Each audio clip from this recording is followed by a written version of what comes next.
예, 저는 오늘 이 빌립보서 1장 이 본문 말씀을 가지고 이렇게 제목을 잡았습니다. 건강한 교회. 이 건강한 교회라는 제목으로 하나님의 말씀을 증언하겠습니다. 여러분, 건강한 교회는 어떤 교회입니까? 건강한 교회.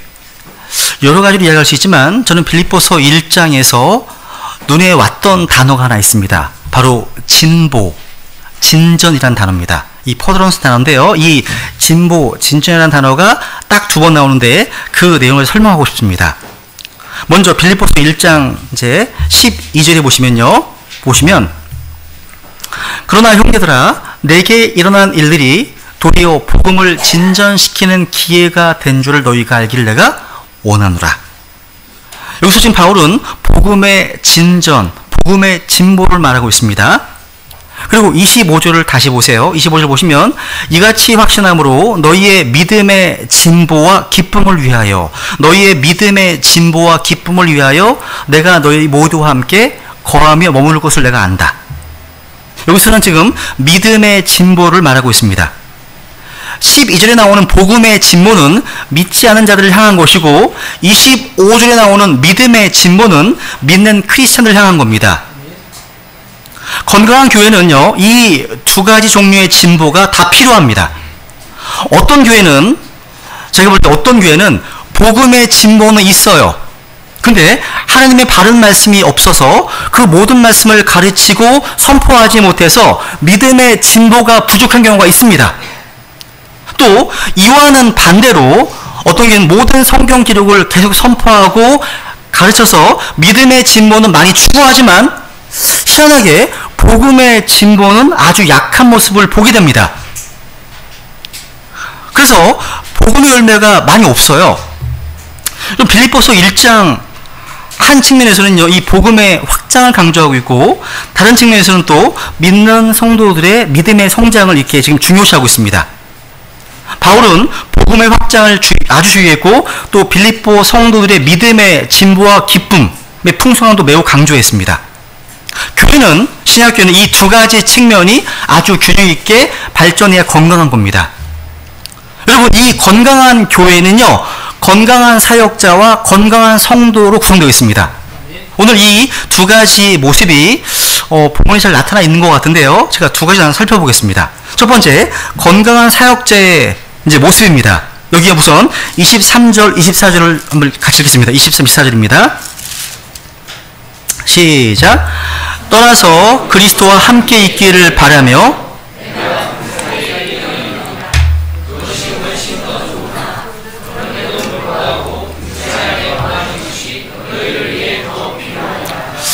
와, 이게 건강한 사역자의 모습인 것처럼 보여요. 저는요. 여러분, 바울에게는요, 사는 것이나 죽는 것 다 모두가 다 그리스도를 위한 것이고 또 교회를 위한 것이었습니다. 바울은 지금 자신이 빌립보 교회를 위해서 육체 안에 거하는 것이 더 필요하다, 이렇게 말씀하고 있습니다. 여러분, 지역교회는 사역자들이 필요합니다. 빌립보서 1장 1절에서 감독들과 집사들이 나오죠. 필요한 겁니다. 근데 우리 주변에 어떤 크리스찬들은 우리에겐 더 이상 사역자들이 필요하지 않다고 주장하는 것을 종종 듣곤 합니다. 근데 오늘 이 말씀을 보면 교회를 위해서 이 땅에 살아있는 말씀의 사역자들이, 그 하나님의 사람들이 너무나 필요함을 말하고 있습니다. 오늘날 젊은 사역자들이 정말 잘 안 보여요. 이게 많은 목회자들의 어떤 기도 제목입니다. 많이 안 보여요. 지금 시대입니다. 여기 바울이 얘기하지 않습니까? 그럼에도 불구하고 육체 안에 거하는 것이 너희를 위해 더 필요하다. 이게 마치 이런 것 같아요. 몸이 너무 아파요. 병이 있어요. 고통이 많은 어머니가 세상을 떠나는 것이 본인에게는 편합니다. 하지만 어린 자녀들을 위해서 살아야지. 이 살기를 선택하는 어떤 그런 심정인 것처럼 느껴져요. 저는요. 그런 마음 같아요. 바울은 자기의 바램과 소원을 포기하고 성도들의 기쁨과 유익이기를 택하기로 한 겁니다. 바울은 읽어보시면 자신이 죽음으로 주님과 함께 있기를 간절히 사모했습니다. 근데 육체 안에 남아있어 교회를 섬길 수 있는 것이 성도들을 위해서 더 필요하다고 말했습니다. 바울이 살아남아 있는 것은 자기 이생의 소망을 위한 것이 아니라 오직 성도들의 필요와 유익을 위한 것이었습니다. 즉 바울은요, 자신을 위해서라면 이 땅에 남아있을 마음이 조금도 없었지만 성도들의 유익을 위해서는 살아야 되겠구나 선택했습니다. 여러분, 빌립보 성도들에게는 아직 바울 사도가 절실히 필요한 존재였습니다. 우리는 이를 통해서 하나님의 사역자들의 삶과 죽음이 교회를 위한 것이구나 알 수 있습니다. 때로 우리는 훌륭한 사역자들이 이 땅에서 사라지는 것을 안타까워합니다. 그런데 그분들이 떠나가는 것이 어쩌면 교회를 위한 것입니다. 왜냐하면 하나님의 사람들의 삶과 죽음은 로마서 14장 8절 말씀에서 같이 읽어볼까요? 로마서 14장 8절 시작. 우리가 살아도 주를 위해 살고 죽어도 주를 위해 죽나니 그러므로 살든지 죽든지 우리가 주의 것이로다. 이런 바울의 고백처럼요, 사는 것도 교회를 위한 것이고 떠난 건 역시 교회를 위한 겁니다. 오늘 본문 25절도 보세요. 25절. 이같이 확신함으로 너희의 믿음의 진보와 기쁨을 위하여 내가 너희 모두와 함께 거하며 머무를 것을 아노니. 제가 이 말씀이요 많이 꽂혔어요. 내가 너희 모두와 함께 거하며 머무를 것을 안답니다. 바울이요. 바울은 자신이 빌립보 성도들과 함께 거하며 머무를 것을 안다고 고백했습니다. 뭐 때문입니까? 왜? 너희 믿음의 진보와 기쁨을 위해서입니다. 너희 믿음의 진보와 기쁨을 위해서. 즉 빌립보 성도들의 믿음의 진보와 기쁨을 위해서 바울이라는 존재가 필요하기 때문입니다. 바울이 생각할 때 빌립보 성도들을 위해서, 이 땅에 있는 교회들을 위해서 자신이 살아있는 것, 육체 안에 거하는 것이 필요했습니다. 여기서 바울은 자신이 아노니, 안다고 말했습니다. 우리 여기서 머물 때 함께 거하며 머무는 것, 다시 함께 거하며 머무는 것, 이런 개념이 우리에게 반드시 있어야 됩니다. 함께 거하며 머무르는 것. 따라해보세요. 함께 거하며 머무는 것. 무슨 말이냐면요, 이게 성도들과 관계없이, 교회와 관계없이 그저 이 땅에 머무는 것, 이건 아무 의미 없습니다. 나띵입니다. 이건 나홀로 집의 크리스찬들이 주는 말씀입니다. 교회는 함께 모이는 것, 그래서 모이지 않으면 아무 의미가 없습니다. 복음의 사역을 하는 어떤 선교사님의 간증을 들은 적이 있습니다. 이 선교사님께서요, 비행기를 탈 때마다 종종 너 이제 죽을 거야, 너 이제 죽을 거야, 이런 속삭임을 들었다고 해요. 근데 이 선교사님은요, 그것이 마귀의 속삭임으로 판단했습니다. 어떻게? 교회의 상태를 생각해 봤기 때문이랍니다. 그러니까 하나님께서요, 교회의 필요를 위해서 자신의 사람들을 남기셔야 할 것 같으면 남기신다 라고 확신하기 때문입니다. 그래서 비행기가 추락할까봐 염려하지 말고, 또 내가 어떤 병에 걸려서 아마 1, 2년밖에 살지 못할 것이라고 하는 걱정도 하지 말라는 겁니다. 여러분이 정말 이 땅에 있는 교회에 필요한 존재라면 오늘 본문 바울의 경우처럼 하나님께서 여러분을 이 땅에 남아있게 하실 겁니다. 여러분이 지금 교회를 위해서 죽어서는 안 될 사람이라면 죽지 않습니다. 교회에 저와 여러분이 확실히 필요하다면 주님은 데려가시지 않으실 거라는 믿음을 가질 수 있습니다. 왜냐하면 주님께서는 자신의 교회를 위하시기 때문입니다. 우리는요, 모세나 다윗이나 바울이나 모두 자기의 달려갈 길을 다 달려간 연후, 즉 그들이 하나님을 위해서 한 일을 다 한 후에 데려가신 것을 볼 수 있습니다. 그래서 본문에서 바울은요, 이같이 확신한다. 너희의 믿음의 진보와 기쁨을 위해서 내가 너희 모두와 함께 머물 것을 안다, 이렇게 말한 겁니다. 바울이 육체 안에 거한 것은 그들의 믿음의 진보를 위해서, 또 그들의 기쁨을 위해서 더 필요하기 때문에 바울은 자신이 살 것을 안다고 말한 겁니다. 반면에 디모데 후서 4장에 보면 바울은 자신이 이미 떠날 때가 가까이 이뤘음을 알았습니다. 다시 읽어볼까요? 시작. 이제 내가 내 자신을 헌물로 드릴 준비가 되었고 나의 떠날 때가 가까이 이르렀도다.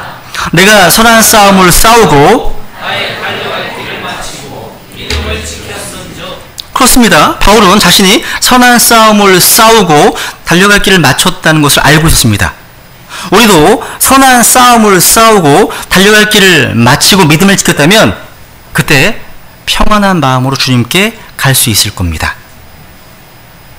하나님께서는 우리가 이 땅에 정말 필요한 존재들이라면 우리 이 땅에 머물게 하실 겁니다. 그럼 우리는 사는 날까지 다른 성도들의 믿음의 진보를 위해 살아야 되고 성도들의 기쁨을 위해 살아야 됩니다.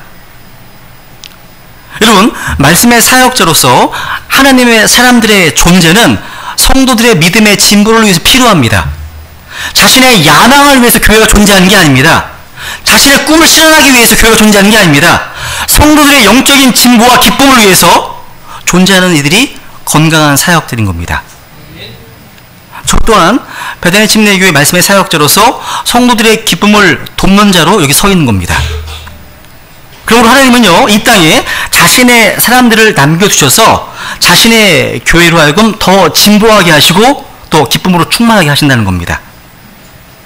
우리 여기서 교회의 진보, 믿음의 진보와 기쁨의 문제를 대하게 됩니다. 정말 중요한 거예요. 교회 여러분, 사랑이 많다고 해도요, 영적인 진보가 없다면 기쁨은 없습니다. 교회에 믿음의 진보와 기쁨의 배가는 말씀의 사역과 관계가 있다는 점을 알아야 됩니다. 바울이요, 반드시 살아야 하는 것은요, 교회의 믿음의 진보와 기쁨을 풍성화하기 위한 것이었습니다. 이 건강한 사역자에게요. 이제 두 번째로 나아가겠습니다. 두 번째 대지로 나아가겠습니다. 두 번째, 그러면 건강한 성도가 무엇인지 한번 좀 본문을 통해서 좀 보겠습니다. 건강한 성도는요, 빌립보서 1장 17절.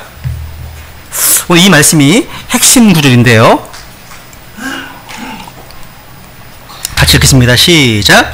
오직 너희 행실을 그리스도의 복음에 합당하게 하라. 그리하면 너희에 대한 일들 곧 내가 가서 너희를 보든지 떠나 있든지 너희가 한 영 안에 굳게 서서 복음의 믿음을 위하여 한 마음으로 함께 싸우며. 이게 바울의 권면입니다. 그리스도의 복음에 합당한 행실하는 성도, 이 건강한 성도입니다. 우리는요, 그리스도의 복음을 전파하는 사람이 되어야 할 뿐만 아니라 우리 자신의 삶이 복음과 맞아야 됩니다.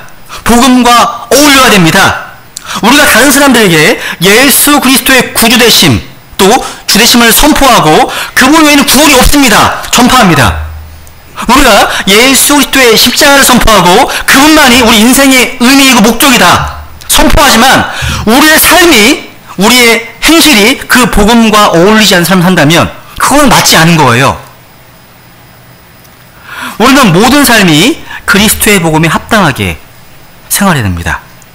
바울은 우리가 입으로 고백하고 전파하는 그리스도의 복음이 우리의 삶 전체에 묻어나는 삶을 기대하는 겁니다. 여기서요, 주목할 단어가 있습니다. 이 conversation 나오죠, 그죠? 너의 행실, 이 conversation.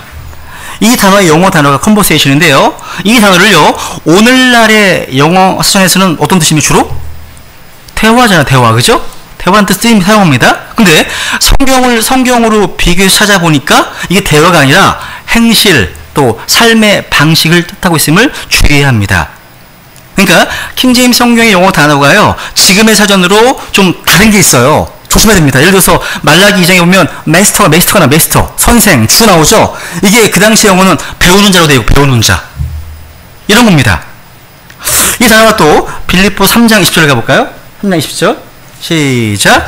우리의 생활 방식은 하늘에 있으며 거기로부터 또한 우리가 구원자 주 예수 그리스도를 기다린다. 여기도 보세요. 우리의 컨버세이션이 하늘에 있다. 우리의 생활 방식 하늘에 말씀하고 있습니다. 우리의 행실은 하늘에 있습니다. 여러분, 그리스도의 복음을 듣고 그 복음을 받아들이는 순간 우리는 하늘나라의 백성이 됩니다. 하나님 왕국의 백성이 되는 거죠. 그렇다면 하나님의 왕국의 백성들에게 요구되는 게 뭘까요? 바로 하나님 왕국의 백성다운 삶입니다. 백성다운 삶. 여기 또 눈에 띄는 말씀 보세요. 여기 아까 합당하게 하는 말이요. 영어로 보시면 become이라는 단어, becomes. 이 무슨 말이냐면 우리 행실이요. 그리스도의 복음에 좀 어울리는 삶을 살려는 말이에요. 여러분은 자신의 행실이 그리스도의 복음에 어울리는 삶을 살고 계십니까? 그리스도인이라면 그리스도께서 다시 부활하신 주의 첫날을 위해서 토요일날 밤 늦은 시간까지 TV나 휴대폰을 하면서 보내지 않습니다. 왜? 내일 집중하기 위해서입니다. 그것은 합당한 삶이 아니죠. 또 생각해보세요. 그리스도인과 게임 중독? 그리스도인과 어떤 핸드폰 중독? 그리스도인과 인터넷 중독이 어울립니까? 그리스도인과 술? 그리스도인과 도박? 이 어울려요? 그리스도인과 음담패설 어울립니까? 욕설? 폭력? 안 어울려요. 요즘 사회에서는 미투 운동이라 해가지고요. 성추행, 성희롱, 이 성폭행이 사회 문제, 종교계 전반에 지금 깔려 있습니다. 그리스도인과 이 성희롱이 어울리는 말입니까? 전혀 어울리지 않습니다. 우리는 성경을 펴지 않아도요. 우리의 본성과 양심이 이런 것들은 크리스찬과 어울리지 않는구나 알 겁니다. 그래서 에베소서 5장에 보시면 이런 말씀 나오죠. 3절 읽어보자 같이 시작. 오직 음행과 모든 부정한 것과 혹은 탐욕은 너희 가운데서 한 번이라도 그 이름조차 부르지 말라. 그것이 성도에게 합당하니라. become 합당하니라. 바울은 복음을 받아들인 이제 빌립보 성도들에게 너희의 행실을 그리스도의 복음에 합당하게 하라고 말하고 있는데 이 말씀은요. 그리스도의 복음이 단지 우리 주님의 십자가의 죽으심, 매장되심, 어떤 부활하심 그 이상을 수반하고 있음을 가르치고 있는 겁니다. 다른 말로 구원은 구원받은 그 이상입니다. 구원은 죄사함 그 이상이라는 거예요. 그러니까 여러분 너희의 행실을 그리스도에 합당하게 하라. 이것은 그리스도의 복음이 우리 삶의 기준이고 어떤 그 판단 기준도 삼으라는 말씀입니다. 우리가 어떤 일에 대해서 생각하고 판단할 때 자신의 이익을 기준으로 아닙니다. 자신의 유익이 아닙니다. 그리스도의 복음을 기준으로 삼으라는 겁니다. 그렇게 하면 아주 쉽게 정확하게 판단을 내릴 수 있을 겁니다. 여러분 그리스도의 복음은요. 우리를 구원할 때만 필요한 진리가 아니라 구원받은 후 어떻게 살아야 하는지 어떻게 판단해야 되는지 어떻게 소진해야 하는지 다 보여주는 절대 기준이 잣대입니다. 우리 성도의 삶의 기준은 모세의 율법이 아니에요. 그리스도의 복음입니다. 복음으로 구원받고 복음으로 살아야 하는 것. 이게 크리스찬이에요. 근데 많은 분들이요. 뭔가 신앙생활을 한다. 복음을 따라 산다.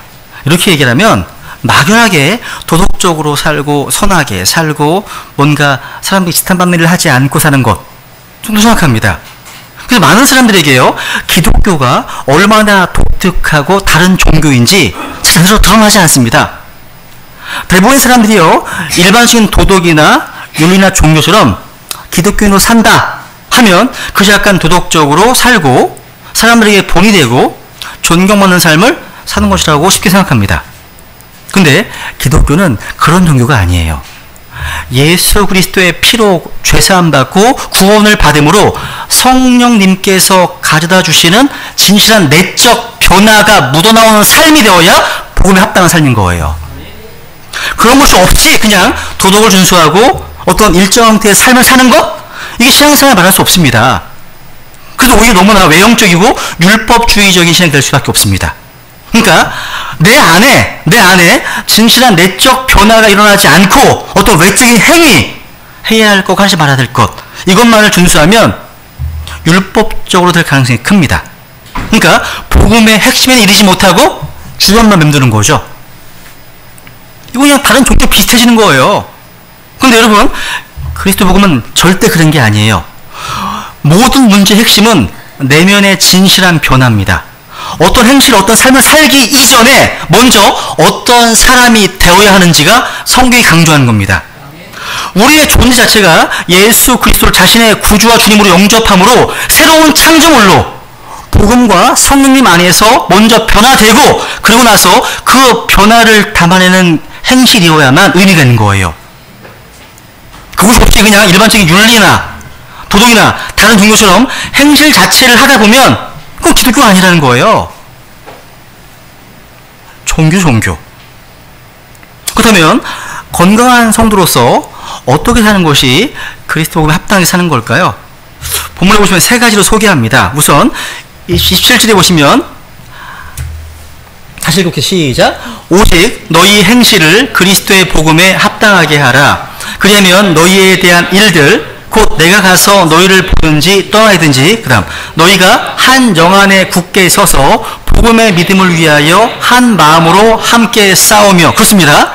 첫 번째로 한 영 안에 굳게 서서 복음을 위해서 한 마음으로 함께 싸우는 것. 첫 번째. 두 번째 28절에 보시면 너희의 대적들로 인해서 무서워하지 않는 것. 여러분, 우리의 삶에 원수들의 반대가 있고 저항이 있고 시련이 있을 때 너무 놀라서 어쩔 줄 몰라 하는 모습이 아니라 무서워하지 않는 것, 담대한, 이것이 그리스도에 합당한 생활인 겁니다. 그리고 세 번째로 뒤에 보시면 이제 믿음으로 고난을 감수하는 삶. 이게 29, 30절 말씀입니다. 하나씩 보겠습니다. 여러분, 그리스도의 복음에 합당하게 사는 첫 번째는 무엇입니까? 한 영 안에 굳게 서서 복음의 믿음을 위해서 함께 연합하고 함께 싸우는 겁니다.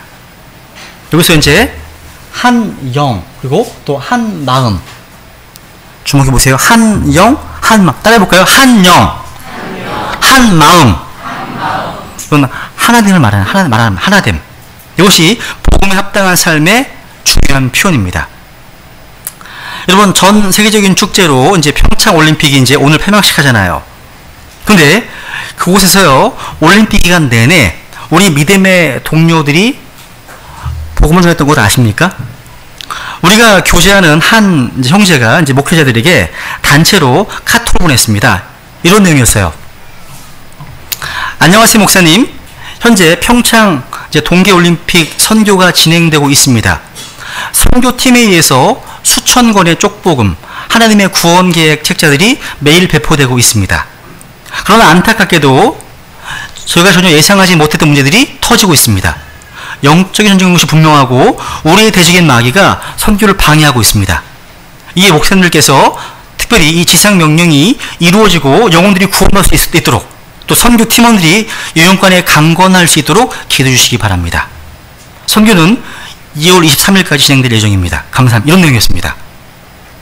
저 기도했습니다. 서로 다른 곳에서 주님을 섬기고 있지만 복음의 믿음을 위해서 한 마음으로 기도하고 응원하는 것, 이게 그리스도 복음에 합당한 삶이기 때문입니다. 여러분, 올림픽 기간 동안에 우리나라 사람들은요, 한국 선수들을 위해서 열심히 응원하고 환호하고 소리를 지르지 않습니까? 그죠? 요즘은 여자 컬링이 되게 인기를 끌더라고요. 컬링을 따라하면서 뭐 영미 하면서 막 모방하는 것들이 막 유튜브에 소개되고 있더라고요. 그죠? 여러분, 이와 마찬가지로요, 하나님의 백성으로서 우리가요, 하나님의 영광 확장을 위해서 한 마음으로 응원하고 기도하는 것 당연한 겁니다. 우리가 바른 성경, 또 바른 믿음, 바른 복음, 바른 교리 가운데 서로 연합하고 하나 되는 것, 이건요 그냥 막연한 동료의식이 아니에요. 마음에 들면 같이 하고 마음에 안 들면 얼마나 같이 하지 않는 것? 이게 아닙니다. 연합과 하나됨은요, 복음에 관한 핵심적인 특징 중 하나입니다.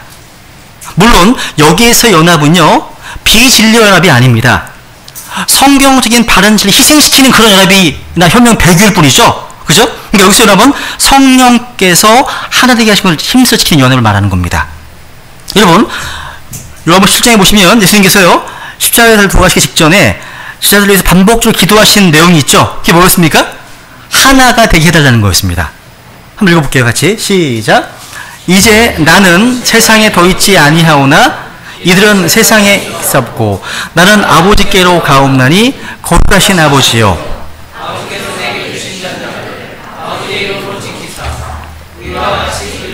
하나가 되게 하옵소서. 그 다음 시작.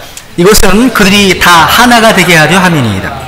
아버지여, 아버지께서 내 안에 내가 아버지 안에 있는 것 같이 그들도 우리 안에서 하나가 되게 하사 아버지께서 나를 보내신 것을 세상이 믿게 하옵소서.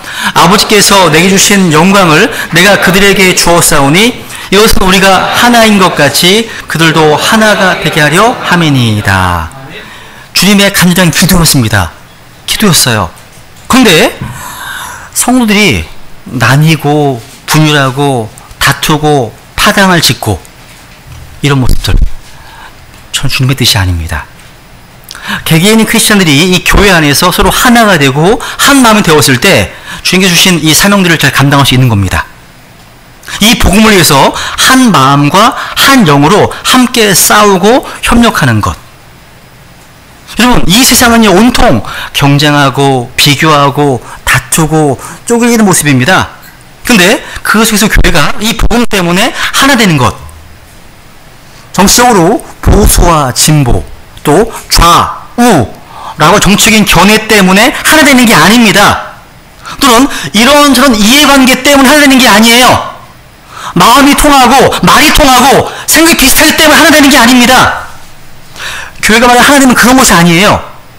교회의 생명은요, 다양성을 통한 하나됨입니다. 그러니까 다양성이 있어요. 근데 연합이 살아있습니다. 여러분, 온갖 문제에 대한 생각들이 오만기로 다양해요. 다릅니다. 그런데 복음 때문에, 주님 때문에, 진리 때문에 한 마음으로 굳게 서서 협력하고 연합하는 것, 이게 교회입니다. 이게 교회예요. 여러분, 우리가 모두요, 자신의 경험, 자신의 방법, 자신의 논리를 주장할 수 있습니다. 근데 복음 때문에 무엇이 예수님의 복음을 가장 잘 드러낼 수 있을까? 이걸 고민하면 서로에게 복종하고 서로 협력하고 연합하는 유기적 조직체가 바로 교회입니다. 이게 교회예요. 여러분, 교회 안에서 정치적인 견해가 같아야 할 이유가 없습니다. 이런저런 문제에 대해서 전부 똑같아야 한다는 이야기가 절대 아닙니다. 그것은 가능하지 않아요. 가능하지 않습니다. 이건 교회 아름다움을 깨뜨리는 겁니다. 근데 언제든지 주님을 위해서, 복음을 위해서 함께 마음을 합하고 뜻을 합해서 함께 싸우는 곳, 여기에 교회의 아름다움과 영광이 있는 겁니다. 우리는요, 이 교회 안에 다양한 은사와 부르심을 따라서 또 하나님의 측량할 수 없는 어떤 계획을 따라서 한 몸인 교회를 형성하고 있습니다. 그저 나하고 마음 맞는 사람, 코드가 맞는 사람, 뭐 생각이 비슷한 사람, 출신 학교가 비슷한 사람, 뭐 등 이런저런 이유 때문에 함께 듬성듬성 묶여있는 모임이 아니에요. 교회의 가장 중요한 특징 중 하나 뭔지 아십니까? 이런 다양한 사람들이 복음 때문에 유기적으로 연합되어 있는 겁니다. 그러니까 유기적 연합은요, 생명이 흐르는 연합이라는 겁니다. 서로 몸이 서로 연결되어 있는 것처럼 무엇 하나도 떼어서 생각할 수 없는, 전체가 묶였을 때에만 바른 모양을 갖게 되는 그런 몸이 교회인 거예요. 여러분, 세상과 완전히 다른, 세상을 찾아볼 수 없는 다양성이 그대로 살아있지만 동시에 하나 되어 있는 모임이 교회라는 사실이에요. 저희 교회에요, 어려운 지체들 소식을 밴드에 이제 올리잖아요? 그러면 이제 수십 개의 댓글이 달리면서 서로 곡정해주고, 함께 웃고, 함께 울면서 기도하는 지체들이 있어서 주님께 너무 감사합니다. 또, 지난 월요일 날에는 또 사랑하는 지체를 위해서 퇴근하자마자 피곤한 몸을 이끌고 천안에서, 수지에서, 또 안성에서, 또 인천에서, 또 타주한 장례식장으로 와서 함께 예배드린 지체들을 보면서요, 제 마음속으로, 그래, 이게 교회지. 라는 고백을 하게 됩니다. 여러분, 교회는요, 뭔가 개성이 너무 이제 강해서 마음이 통하지 않는 사람들과도 쪼개져서는 안 돼요. 교회에 마음에 안 맞는 사람을 미워하고 판단하면서 밖으로 밀어내서는 안 됩니다. 그것은 귀를 아프게 하는 것이고 복음이 합방을 사는 게 아닙니다. 여러분, 교회에 마음에 드는 사람만 와요? 그게 아니잖아요. 너무나 많은 사람들이 피상적으로 이렇게 말하잖아요. 교회가 왜 그러냐고 이런 말을 듣잖아요. 그죠? 교회가 왜 그러냐고. 한번 생각해 보세요. 부부가 남편과 아내로 사는 것도 어렵잖아요. 그죠? 이렇게 다양한 사람이 모여서 서로를 맞추고 서로를 받아주고 힘을 다해 같이 가는 과정, 여기 얼마나 많은 수고 협력이 필요할까? 아픔이 있겠습니까? 그죠? 그러면서 서로를 받아주면서 협력하고 주님께서 하나님께 하신 것을 지켜낼 때 그 안에 교회의 영광이 다 담겨 있는 겁니다. 그죠? 여러분, 주님께서 정말 좋아하시는 게 뭘까요? 우리의 약함과 한계를 다 알면서도 복음 때문에 또 주님 때문에 하나 되어서 협력하는 거예요. 내 개성과 내 방식으로는 절대 구원할 수 없는데 그 복음 때문에 자신을 깨뜨리는 겁니다. 남을 섬기기를 선택하는 바로 그 자리에 교회의 연합과 하나님의 영광이 있는 겁니다. 우리는 이 하나님을 힘써 지켜내야 하는 겁니다. 그래서 여러분, 그리스도의 복음에 합당한 행실은요, 이 세상에요, 도덕적으로, 윤리적으로 훌륭한 사람으로 드러나기만 하는 것이 아닙니다. 힘을 다해서 복음을 위해서 협력하고 한 영 안에 굳게 서고 한 마음으로 이 이놈을 지켜낼 때 그 안에 복음에 합당한 그런 어떤 교회의 아름다움이 드러나는 겁니다. 두 번째 이제 28절에 보시면요, 그리스도에 합당한 삶 무엇입니까? 대적들로 인해서 무서워하지 말라는 겁니다. 같이 읽고 시작. 어떤 일에서도 너희의 대적들로 인해 무서워하지 아니한다는 것을.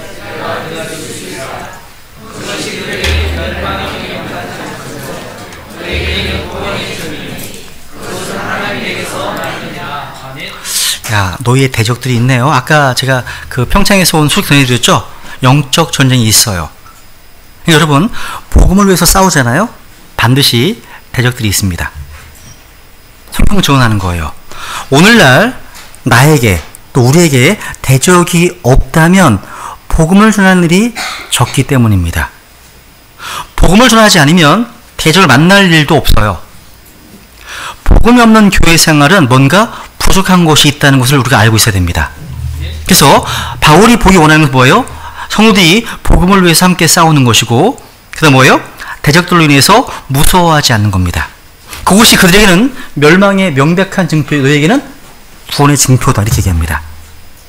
그러니까 우리를 대적하는 사람들의 그 행위는 멸망을 증거한다. 그러면 대적을 당하는 것, 핍박을 받는 것은 뭘 증거합니까?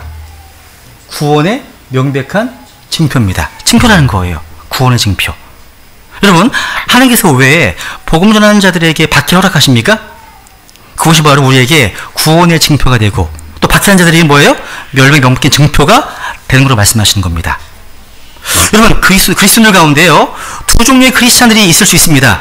물론 세상 사람들은 크리스찬들을 핍박하고 공격하고 대적합니다. 그런데 교회의 사를 보면요, 믿는다고 하는 자들이 순수하게 믿음의 길을 가는 침례 교도들을 얼마나 핍박했는지 몰라요. 이 교회사의 증거입니다. 많은 성도들을요, 그렇게 믿는 이들을 핍박하는 그것이 축복받는 표입니까, 그게요? 좀 생각해보세요. 핍박을 하는 게 좋으세요? 핍박을 받는 게 좋으세요? 다 싫죠. 그렇죠? 억압을 하는 게 좋으세요? 억압을 당하는 게 좋으세요? 둘째 하나 고르라면 당하는 게 좋습니다. 당하는 게 좋은 거예요. 그게 좋은 겁니다. 주님 앞에서 상을 받는 사람들은요, 멸시와 천대와 조롱과 핍박을 당하는 사람들이지 남을 공격하는 사람들이 아닙니다. 아니에요. 우리가 복음을 위해서 싸우고 주님을 증거하면서 핍박을 당하는 위치에 서 있다면 우리는 하나님의 긍휼을 입은 사람입니다. 구원의 증표가 우리에게 있는 거예요. 그래서 우리는 대적을 당하더라도 무서워하지 말아야 합니다. 그래서 우리가 그리스도 복음에 합당하게 살면 우리 삶은 반드시 대적 권속이 있다는 사실 잊어서는 안 됩니다. 믿음으로 복음에 합당한 삶을 살아가는 우리의 삶에는 반드시 원수가 있습니다. 교회 안에서도 마찬가지예요. 교회는요, 천사들이 모인 자리가 아니에요. 교회는요, 안으로 또 밖으로 끊임없이 대적과 아픔을 갖게 되어 있습니다. 그래서 우리 삶의 아픔과 시련과 문제가 끊임없이 반복될 수 있어서는 안 됩니다. 여러분, 그 교회론을 보면요, 교회를 구분할 때 이렇게 구분하더라고요. 그러니까 지역교회와 그리스도 몸된 교회를 나누잖아요. 요걸 이 땅에 있는 교회를 표현할 때 이렇게 표현합니다. 전투하는 교회라고요. 전투하는 교회. 여러분, 교회는 절대로 유람선이 아닙니다. 땅에 있는 모든 교회의 특징은요, 전투하는 교회로서 영적 전쟁이 끊이지 않는다는 겁니다. 주께서 우리를 다시 데리러 오는 그날까지는 때로는 밖으로 또 안으로 끊임없이 영적 싸움을 해야 한다는 거죠. 여러분, 신앙은 우리에게 더 편하고 더 쉬운 길을 보여주는 게 절대 아닙니다. 그런 신앙은 없어요. 그런 것들은 없습니다. 구원받은 성도에게 이 땅을 살아가면서요, 신앙생활을 바르게 하고 있는지를 검증할 수 있는 중요한 표가 있어요. 그게 바로 고난과 핍박과 아픔과 싸움이에요. 그럼 잘 사시는 겁니다. 여러분, 요한계시록에 나오는 버가모 교회는요, 싸우기를 멈춰서 타락한 대표적인 교회입니다. 여러분, 지상의 이 교회, 지옥교회는요, 싸우기를 멈추면 진리에서 떠나게 됩니다. 성도로서 혹시 영적인 선한 싸움을 지금 멈추고 계신 분이 안 계십니까? 신앙생활을 어렵게 하지 않고 쉽게 하는 방법은 죄송하지만 없어요. 없습니다. 신앙생활 쉽게 하는 것은요, 좋은 게 아니에요. 청년들이 이제 군대 가면 전부 쉬운 곳, 좋은 곳으로 배정받기 원합니다. 편안한 곳으로요. 그래서 무슨 뭐 운전 특기 뭐 이런 거 이런 특기 갖고 싶어 하잖아요. 보급 특기. 그죠? 힘든 거 말고. 다음 주 군대는 어제 형제는 최전방 부대에 배치 신청했다고 들었어요. 야, 역시 그리스도 군사죠. 성경 진짜 다운 겁니다, 그게. 네? 우리가 주님 앞에 설 때도 마찬가지예요. 사람들은 어리석어서요, 자꾸 세상을 편하게 살고 싶어 합니다. 쉽게 하고 싶어 합니다. 우리 구주를 십자가에 못 박은 땅에 살면서 우리가 쉽고 편한 게 무슨 의미가 있습니까?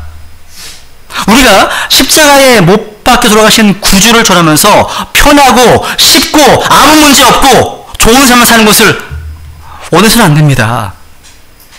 그래서 주님께서요, 이 땅에 왕으로 오셔서 세우실 천연왕국에서나 누리면 되는 겁니다. 지금은 아니에요. 지금은 아닙니다. 마지막으로 하나만 더 보겠습니다. 29, 30절.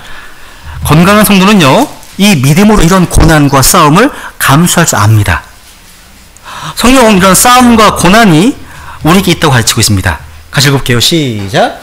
그리스도를 믿는 것뿐 아니라 그분으로 인해 고난당하는 것도 주께서 그분을 대신해서 너희에게 주셨나니 너희가 내 안에서 보았고 또 지금도 내 안에 있다고 듣고 있는 그 동일한 싸움이 너희에게도 있느니라. 잘 보세요. 주님께서 주신 게 뭐예요? 그래서 먼저 그리스도를 믿는 겁니다. 믿는 것. 그럼 뭘 받습니까, 우리가? 뭘 받아요, 믿으면? 그죠? 성령님 받고 구원받고 영생 받잖아요. 구원입니다. 그죠? 근데 구원은 끝이 아니죠? 영적 생활의 시작이고 출발입니다. 스타팅 포인트입니다. 구원은 끝이 아니에요. 구원은 목표가 아닙니다. 구원이 전부가 아니라는 거죠. 그 다음이 있어요. 구원과 더불어 주님께서 우리에게 주신 것이 무엇인지 보세요. 뭘 주셨습니까? 그분으로 인해 뭘 받는 거요? 고난 당하는 것도 주께서 너에게 주셨답니다. 잘 보세요. 구원받고 뭘 받는 거예요? 고난 받는 것. 고난 당하는 것이 주님 주신 겁니다. 이 말씀, 이 진리는요, 오늘날의 교회에서 많이 도외시되는 진리입니다. 진리예요. 여러분, 주님께서 우리에게 구원받고 나서 형통, 성공, 번영신화, 뭐 잘되다 이런 거, 무병장수, 축복 이런 것들 주워 있는 성도들에게는요, 이 말씀은 쇼킹 그 자체입니다. 쇼킹한 거죠. 그죠? 그런데 이것은 분명한 사실입니다. 믿음으로 값없이 구원을 선물로 받았다면 그것과 더불어 주시는 것이 뭐라고요? 바로 고난인 겁니다. 고난인 겁니다. 이 고난은요, 주님께서 주신 선물임을 주목해야 됩니다. 초대교회 크리스천들은요, 핍박을 받았고 박해받은 동안 기뻐했습니다. 바울은 빌립보 3장 10절에 보면요, 예수 그리스도의 고난의 교제를 더 많이 알기를 원했습니다. 오늘날 교회가 왜 이렇게 힘을 잃어버렸을까요? 많은 분들이 질문합니다. 저는 그것이요, 한마디로 더 이상 교회가 고난받지 않기 때문이다 이렇게 생각합니다. 힘을 잃은 거예요. 여러분, 반드시 십자가 후에 죽음이고 죽음 후에 부활이 있습니다. 이 부활의 권능은 겟세마네에서 순종했을 때만 경험하는 겁니다. 이 복음을 위한 싸움, 이것은 나 혼자만의 싸움이 아니에요. 여러분도 동일한 싸움, the same, 동일한 싸움, 같은 싸움이 우리 있다는 겁니다. 그죠? 여러분이 복음을 듣고 예수님을 통해 구원받았다면 이제 이 복음 때문에, 예수님 때문에 고난도 받을 수 있어야 한다는 겁니다. 오늘 우리 시대에는요, 너무 편안해서 복음을 위한 고난? 이런 개념조차 희미한 경우가 많이 있어요. 여러분은 복음을 받아들이고 난 후에 예수님 때문에 받은 고난이 있으십니까? 예수님 때문에 받은 손해가 있으세요? 이런 말해서도 안 되는 이 시대에 우리 살고 있는지 몰라요. 여러분, 말할 수 없는 핍박과 불이익을 받으면서도요, 예수 그리스도의 증인으로서 자신의 자리를 지키는 성도들이 세계 도처에 있습니다. 특히 이슬람권에 가보시면요, 예수를 믿는 그 날부터 그 사람은 모든 회사에서 승진할 수 있는 기회를 얻지 못합니다. 또 다른 사람들 앞에서요, 사기찬 멸시 등 조리를 받습니다. 모든 불이익을 감수해야 되는 거예요. 결혼도 마음대로 못해요. 제가 루마니아의 침례 교회를 이제 맡아 심호하셨던 조셉 톤이라는 목사님을 소개하겠습니다. 이분만 소개하고 마치겠습니다. 이 목사님은요, 너무 유명하셔가지고요, 루마니아의 공산 정권과 독재자들에게 아주 경계와 두려움 대상이 되었을 정도입니다. 결국 루마니아 정부는요, 국제적인 여론 때문에 차마 이 사람을 죽이지는 못하고 추방했습니다. 근데 이 목사님께서요, 미국으로 오신 후에 여러 신학대학을 방문하면서 설교하셨는데, 이분이 가시는 곳마다 신학생들이 이분의 설교를 듣기 위해서 아침부터 무리를 지어 모였습니다. 이분은 목회자뿐만 아니라 신학자이기도 했습니다. 가끔 이런 질문을 받았다고 해요. 당신의 신학은 무엇입니까? 그리고 이분은 언제나 내게는 단 하나의 신학밖에 없습니다. 나의 신학은 순교의 신학입니다. 나는 단 하나의 신앙밖에 알지 못합니다. 그것은 순교의 신앙입니다. 라고 대답했다고 합니다. 이분이요, 미국에서 말씀을 전하실 때 공산권이 서서히 무너지고 있었습니다. 동구권이 개방되었어요. 그래서 미국 복음주의 잡지의 기자가 이분에 이런 질문을 던졌습니다. 동구권이 열리는데 소감이 어떠십니까? 이렇게 답변하십니다. 저는 두렵습니다. 아니, 공산권이 무너지고 당신의 조국으로 돌아갈 수 있는 기회가 왔는데 왜 두려워하십니까? 제가 두려워하는 이유가 이렇습니다. 내 조국에는 예수 그리스도를 위해서 고난받는 것을 하나님 주신 선물이라고 여기 살고 있는 성도들이 많이 있습니다. 그래서 복음을 위해서 고난을 받고 핍박을 받더라도 우리는 그것 때문에 더 주님을 바라보고 더 열심을 냈습니다.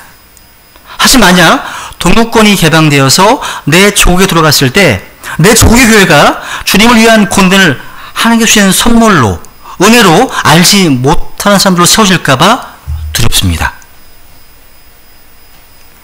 이 얘기가 참 저에게 도전이 됐습니다. 사실 우리 사회 속에서도요, 복음을 위해서 살고 있는 사람들에게 이런 핍박이 있어요. 혹시 우리에게 핍박이 온 것은 혹시 우리가 타협하기 때문이 아닐까요?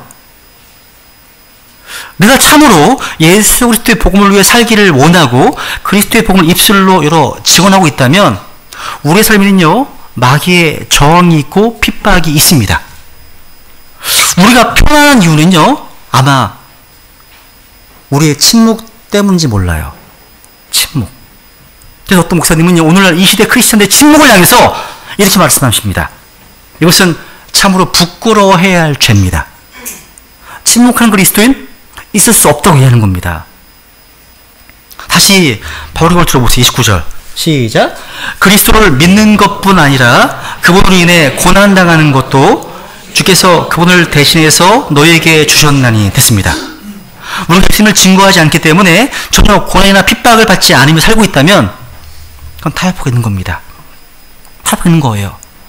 예수님 없이 살고 있는 우리 가족과 이웃들에게 복음을 전하면서 그들을 위해서 눈물을 흘려보시지 않으시겠습니까? 이런 고난이 아닌 고난의 대가조차 지불하기를 거절한다면 우리 자신을 어떻게 그리스도 제자라고 할 수가 있겠습니까? 건강한 성도는요, 이 복음으로 인해서 고난당하는 것을 믿음으로 감수할 줄 아는 사람입니다. 여러분 모두 건강한 성도이십니까? 오늘 주신 말씀을 기억하시면서 기도하시겠습니다.